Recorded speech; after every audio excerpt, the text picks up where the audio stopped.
साथियों, स्वागत है आप सभी का हमारे YouTube चैनल टारगेट तक में। देखिए, आज हम हाई स्कूल के मैथ के पोर्शन का पहला एपिसोड लेकर आए हैं, जिसमें आज हम चर्चा करेंगे संख्या पद्धति पर। यानी कि संख्या पद्धति देखते हैं कितने भागों में जो पूरी होती है। तो संख्या पद्धति में जो पहला टॉपिक है हमारा वो है संख्याएं। कौन सा है? संख्याएं, यानी कि नंबर। नंबर दो है हमारा भाग, यानी कि डिवीजन। हम डिवीजन पे चर्चा करेंगे। और नंबर 3 जो है वो है हमारा विभाज्यता के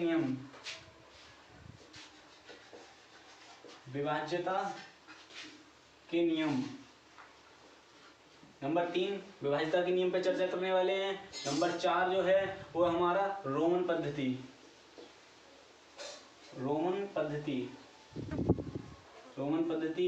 नंबर 5 जो है वो है द्विधारी अंकन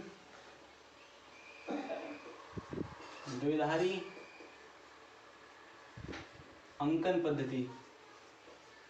साथियों, ये जो हमारे 5 भाग हैं ये हमारे मैथ, यानी कि जो मैथ की इकाई है, जिनको पढ़ने के बिना हम मैथ को अच्छे से समझ नहीं सकते। तो इनमें सब में पहले हम समझेंगे क्या? संख्याएं समझेंगे। संख्या क्या होती है, कितने प्रकार की होती हैं। बात करते हैं संख्याओं पर, बात करते हैं संख्याएं पर, यानी कि नंबर पर बात करते हैं। नंबर पर बात करते हैं। तो नंबर जो होते हैं वो हमारे 2 प्रकार के होते हैं। क्या प्रकार के होते हैं? 2 प्रकार के नंबर होते हैं।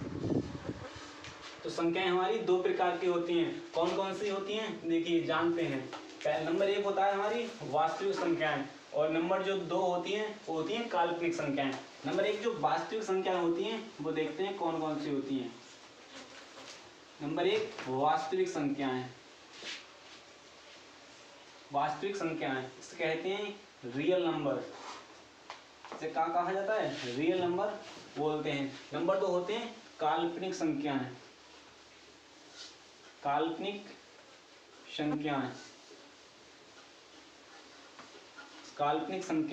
यानी कि इमेजिनरी नंबर।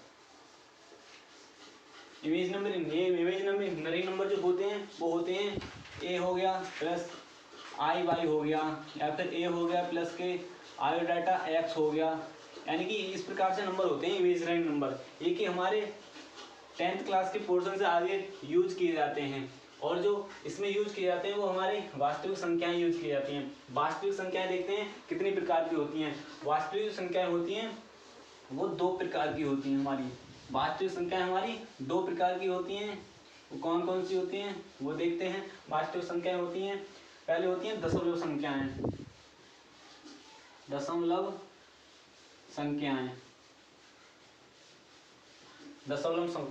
दूसरी होती है हमारी वो होती हैं पूर्णांक संख्याएं, यानी कि इंटीजर। कौन सी होती हैं? इंटीजर होती हैं। और ये होती हैं दशमलव संख्याएं, यानी कि डेसिमल नंबर।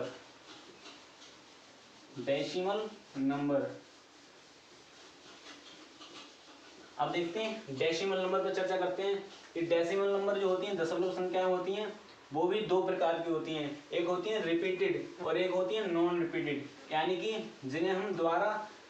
जिन्हें हम रिपीट कर सकते हैं और जिन्हें रिपीट नहीं कर सकते हैं। यानी कि पहले देखते हैं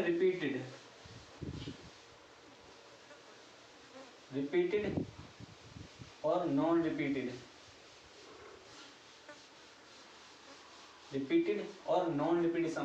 संख्याएं। रिपीटेड संख्याओं को कहते हैं परमेय संख्याएं कहा जाता है, यानी कि रेशनल नंबर कहा जाता है इन्हें। परमेय संख्याएं कहा जाता है, यानी कि रेशनल नंबर कहा जाता है। और नॉन रिपीटेड यानी कि अपरमेय संख्याएं इन्हें हम कहते हैं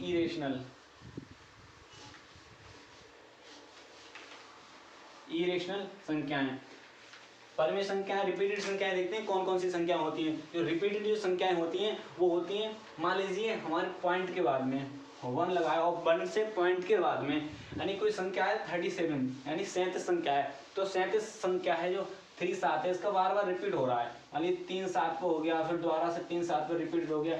ये जो होती हैं वो रिपीटेड संख्याएं होती हैं, यानी रिपीटेड संख्या होती है, इन्हें परमेय संख्या कहा जा सकता है, परमेय संख्याएं कहते हैं। मान लीजिए एक संख्या और लेते हैं अपन, 1.37 ले लिया, इसके आगे ये संख्या रिपीट नहीं हो रही है, रिपीट नहीं हो रही, मान लो 6 है, 3 है, 2 है, 1 है, इस प्रकार से ये इनफाइनाइट यानी अनंत तक चली जा रही है। अनंत तक जब जाती है संख्या तो उसको कहते हैं अपरमेय संख्या, अपरमेय संख्या। दूसरी देखते हैं पूर्णांक, यानी कि इंटीजर कौन सा होता है हमारा। जो इंटीजर होता है वो हम 0 से शुरू करते हैं, यानी 0 से लेके जाते हैं इंटीजर, वो होता है प्लस में 1 होता है, और प्लस में 2, प्लस में 3, प्लस में 4, प्लस में 5, फिर यही संख्या माइनस में यही उल्टी चली जाती है। मान लीजिए माइनस में 1, माइनस में 2 हो गया, माइनस में 3 हो गया, ये संख्या विपरीत क्रम में जाती है, यानी कि इनफाइनाइट तक जाती है, यानी कि इनफाइनाइट तक नेगेटिव चली जाती है। और ये इधर भी पूर्णांक यानी कि पॉजिटिव तक जाती है, इनफाइनाइट तक जाती है। अब ये संख्या यहाँ से 3 प्रकार में बढ़ जाती है, यानी कौन सी हो जाती है, ये 3 प्रकार में बढ़ जाती है हमारी संख्या। एक हो जाती है पॉजिटिव इंटीजर, कौन से हो जाते हैं हमारे पॉजिटिव इंटीजर, कौन से जाते हैं अपने पॉजिटिव इंटीजर्स, यानी कि सकारात्मक पूर्णांक, सकारात्मक पूर्णांक हो जाते हैं। और एक हो जाते हैं अपन निगेटिव पूर्णांक, निगेटिव इंटीजर, निगेटिव इंटीजर हो जाते हैं, यानी कि नकारात्मक, नकारात्मक संख्याएं, नकारात्मक संख्याएं हो जाती हैं। अब सकारात्मक जो संख्याएं होती हैं अपन, वो होती हैं 1 से लेके 1 2 3 4 5, ये इन्फिनिटी तक जाती हैं। और ये संख्या कौन सी होती हैं, ये सकारात्मक संख्या होती है, यानी पॉजिटिव इंटीजर होती हैं। इन्हीं संख्याओं को हम प्राकृतिक संख्या कहते हैं। कौन सी कहते हैं, प्राकृतिक संख्या कहते हैं इन संख्याओं को, प्राकृतिक संख्याएं, इन्हीं संख्याओं को प्राकृतिक संख्याएं कहते हैं। बात करते हैं नकारात्मक संख्याओं पर। ये वाली संख्या मान लीजिए हम 1 है, और 1 से ये विपरीत क्रम में जाती है, विपरीत क्रम में आती है, -2 पर जाएगी, ये -3 पर जाएगी, -4 पर जाएगी, और -5 पर जाएगी, और ये संख्या इन्फिनिटी तक जाती है। कहाँ तक, इन्फिनिटी तक जाती है। अगर इस संख्या में अगर मान लीजिए हमारा यहाँ पर 0 बचा था, हमने यहाँ पर पढ़ा था पूर्णांक में 0 भी पढ़ा था, लेकिन बट आप देख रहे हैं यहाँ पर 0 हमने यूज नहीं किया है कहीं पर। अगर इस संख्या में, अगर सकारात्मक संख्या यानी कि प्राकृतिक संख्याओं में 0 भी ऐड कर दिया जाए, कहाँ 0 भी ऐड कर दिया जाए, तो ये पूर्ण संख्या बन जाती है। कौन सी संख्या बन जाती है, पूर्ण संख्या बन जाती है, यानी कि होल नंबर बन जाता है। ये क्या बन जाता है, होल नंबर बन जाता है, जिन्हें कहते हैं हम पूर्ण संख्या कहते हैं। कौन सी संख्या कहते हैं, पूर्ण संख्याएं कहते हैं। अगर इसमें 0 ऐड कर दिया जाता है, इन संख्याओं में अगर 0 ऐड करते हैं, हम 0 के क्रम से पढ़ें, तो यही संख्या हमारी प्राकृतिक संख्याओं को हम क्या कहेंगे, पूर्ण संख्या कहेंगे। एक बात याद रखिएगा, अगर हम 0 को कहते हैं कि 0 बताइए पूर्णांक है, तो हाँ 0 पूर्णांक है। बट अगर कहेंगे कि 1 है, 2 है, 3 है, 4 है, 5, ये होल नंबर हैं, तो हाँ ये भी क्या है, होल नंबर है। अगर कहेंगे 0 पूर्णांक है, सॉरी हाँ 0 पूर्णांक है, तो 0 क्या है, पूर्णांक नहीं है। बात करते हैं हम सकारात्मक यानी प्राकृतिक संख्याओं में, ये 2 प्रकार से और बढ़ जाती है। कौन कौन सी बढ़ जाती है वो देखते हैं हम। आपने सुना होगा सम संख्याएं और विषम संख्याएं, सम संख्याएं और विषम संख्याएं। देखते हैं सम संख्याएं कौन सी होती हैं, विषम संख्याएं कौन सी होती हैं। देखिए अब जानते हैं सम संख्याओं और विषम संख्याओं के बारे में। कौन सी, सम संख्याएं, सम संख्याएं और विषम संख्याओं के बारे में, विषम संख्याओं के बारे में। जो होती हैं वो प्राकृतिक संख्याओं का ही भाग होता है, यानी कि प्राकृतिक संख्याओं का भाग होता है। प्राकृतिक संख्या जो होती हैं वो 0 से लेके इनफाइनाइट तक जाती हैं, ठीक है। और इनको हम कहते हैं पॉजिटिव इंटीजर कहते हैं। सम संख्याएं देखिए कौन कौन सी होती हैं। सम संख्याएं वह संख्याएं होती हैं, सम संख्याएं होती हैं जैसे 2 है, 4 है, 6 है, ये सम संख्याएं होती हैं। सम संख्याओं के जो होते हैं 2 से अधिक गुणज होते हैं, यानी कि हमने 4 ले लिया, 4 ले लिया तो 4 जो है 1 से भी कट जाएगा, क्या 1 से भी कटेगा, और 2 से भी कटेगा, और अपन स्वयं यानी कि 4 से भी कटेगा। ये कौन सी होती हैं, सम संख्याएं होती है। बात करते हैं विषम संख्या पर। विषम संख्या मान लीजिए हमने क्या 3 ले लिया, ठीक है, 3 ले ली विषम संख्या, या 6 ले लिया, तो 3 में आप देखेंगे कि 3 जो है या तो 1 से कटेगी, या फिर स्वयं यानी 3 से कटेगी।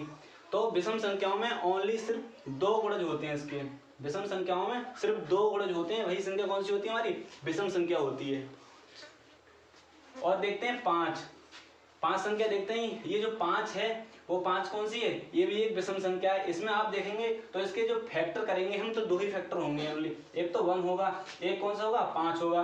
ये 5 जो है वो सिर्फ 1 से कटेगा और 5 से कटेगा, इसमें क्या हो रहे हैं सिर्फ 2 फैक्टर हो रहे हैं। लेकिन अगर सम संख्याओं में देखेंगे तो सम संख्या मान लीजिए 6 है तो 6 में इसके 2 फैक्टर हो जाएंगे, एक तो हो जाएंगे, एक तो 2 भी हो जाएगा, एक 1 भी हो जाएगा, एक क्या हो जाएगा 3 भी हो जाएगा। ठीक है, ये 1 से भी कट जाएगा 6, ये 2 से भी कट जाएगा, ये 3 से भी कट जाएगा। इसलिए जो सम संख्या होती हैं वो सम संख्या होती हैं वो इसमें 1 से अधिक फैक्टर होते हैं, लेकिन विषम संख्याओं में सिर्फ और सिर्फ